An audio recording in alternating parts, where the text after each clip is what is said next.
Is Chris Godwin likely to leave the Tampa Bay Buccaneers in free agency this offseason? That is the topic for today. What is going on, everybody? My name is Colby Cochran, the host here for Roundtable Sports and here at the NFC South Roundtable. A lot of you probably wondering where the usual suspects are. They're going to be back very, very shortly as we at Roundtable Sports solidify a schedule for these guys heading into the offseason, but didn't want to leave you guys high and dry. Wanted to touch on some of the big topics surrounding the NFC South as we enter the offseason. And I feel like the big one is, what do the Buccaneers do with Chris Godwin, a guy who's coming off of a big season-ending injury?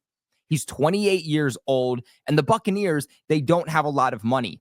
Do they manipulate the cap situation to try to bring back one of their biggest and most important players, or do they let him walk and find a new generation of that Buccaneers offense? You can't deny that Godwin is a big piece to that Buccaneers offense. He's had 4 seasons where he's eclipsed at least 1,000 or more yards in a single season, and that's, keep in mind, him being the number 2 guy.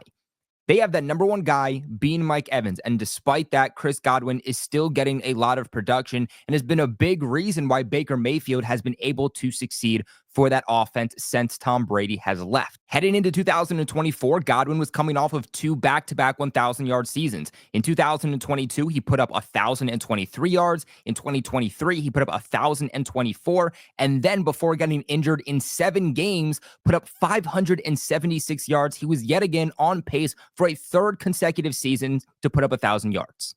Now, the biggest obstacle for the Buccaneers, if they want to retain Godwin, again, is going to be that cap situation. It is projected that the Buccaneers are only going to have about $11.5 million. Now, of course, that is before any restructures, extensions, so they can still manipulate the cap a little bit.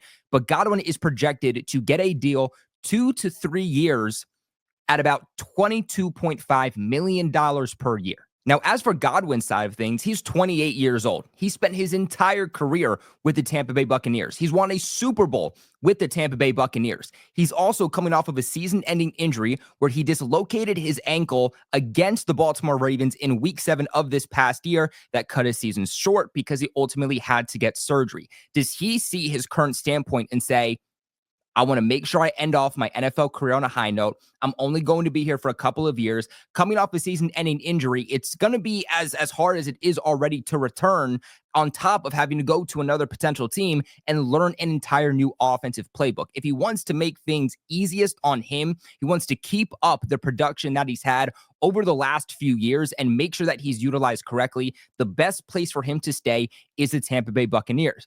But if Godwin's looking at his current situation saying, I am getting older, this is my last chance at getting a big contract, and I'm coming off a season-ending injury, I need to go out there and get the largest contract I possibly can, then it's more likely than not that the Tampa Bay Buccaneers and Chris Godwin ultimately mutually part ways. Not to mention the fact that, yes, Godwin is a big piece to that offensive production, that firepower that they have with Baker Mayfield and Mike Evans. But they also have some young wide receivers emerging for themselves and a lot of holes on that defensive side of the football. Again, with only $11.5 million currently to spend in free agency, I feel as if the Buccaneers are going to have much bigger problems that they need to solve if they really want to go out with Baker Mayfield, with Mike Evans, and try to truly compete for another championship. Now, guys, before we continue on today's video, I want to give a massive shout out to the sponsors of this video over at BetUS. Right now, when you guys sign up, either on their mobile app or on their website, super quick, takes less than 60 seconds, and you use the promo code when you do sign up of YouTube150, that is YouTube150, you'll lock yourselves into a limited time exclusive offer of a 150% sign-up bonus on your first deposit, followed by 125 on your next 2, all the way up to $2,000. That is a deal on your first 3 deposits when you guys sign up right now. We got the conference championships kicking off tomorrow. You got the Eagles, you got the Commanders, you got the Bills, you got the Chiefs, and then a couple of weeks we have the Super Bowl. There is no better time to get in on the action with BetUS. Now, if you're looking at it and saying, hey, my team, they're not in the postseason, I don't want to bet on them. That's perfectly okay because BetUS, they have the best betting variety in the business. So you can also use this deal on basketball, baseball, hockey, horse racing, fighting, politics, entertainment, you name it, BetUS is going to have it. And the deal doesn't stop there because they're also giving you 10% back on your net losses 2 times a year, and they have live wagering on all major games. But play smart, play responsible, never bet more than you can afford to lose. But remember that supporting the sponsors that supports the channel supports everybody here at not just the NFC South Roundtable, but everybody at Roundtable Sports. Now, let's say that hypothetically, Chris Godwin, the Buccaneers, they mutually decide to part ways. Who are a few teams that I could realistically see Chris Godwin going to? 1, the New England Patriots. It's been no secret that the Patriots are in need of a wide receiver 1. They got Mike Vrabel in the building. They're going to try to succeed immediately. They also have Drake May, a young, rising quarterback who operates best with his deep ball in the deep sections of the field, and they've been needing a wide receiver 1 since arguably that season where they had AB for like 2 games. They also lead the NFL in cap space, so the New England Patriots would make a ton of sense. Now, the other one would be the Las Vegas Raiders. Now, that team, they're going to have some money to spend. They're top 3 projected in cap space this offseason. They are also in need of wide receiver help, especially a wide receiver 1. And what connection do the Raiders have with Chris Godwin?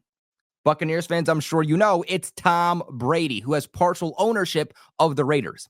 Maybe Brady calls up Godwin. He says, hey, look, I know that ultimately we're not going to be playing together, but you can still come here, be a part of this organization and this culture that we're trying to build. We're going to make sure that you're implemented offensively. You get the production. I can personally promise that, on top of giving you the money that you ultimately deserve. The only potential hurdle that I see in Chris Godwin not going to a team like the Raiders would be the lack of a quarterback. Now, we still have to see what they ultimately do, and maybe Chris Godwin says, okay, I have interest, but lay out your plan for me to have a quarterback, because I'm not rolling out there with Aiden O'Connell for another year. I need to make sure that we have a future at quarterback if I'm going to come here.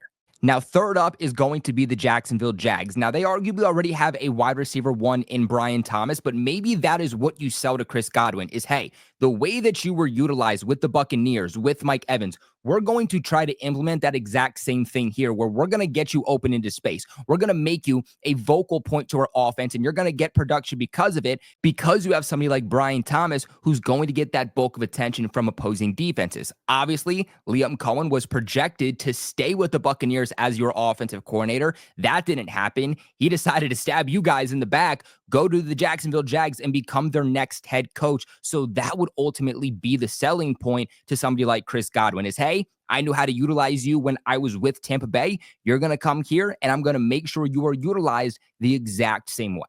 And then lastly, I can see the Denver Broncos being very, very interested in someone like Chris Godwin, because they could utilize a guy in the slot. They have somebody like Courtland Sutton, who's already their big outside contested catch X receiver, but they don't really have a true speedster. They don't really have a threat in the slot. And having a dynamic duo with Courtland Sutton, with Chris Godwin, could be very deadly. It gives somebody like Bo Nix, who's entering year 2, very important year for a quarterback's development, another weapon and somebody deep down the field. The problem for the Broncos, rather, is that they don't really have that guy down the field who's consistently going to get open, consistently make plays. You know that Bo Nix has the arm strength to be able to get it down the field, and you know he wants to push the ball down the field. He just doesn't have guys who can consistently and adequately do it on a regular basis.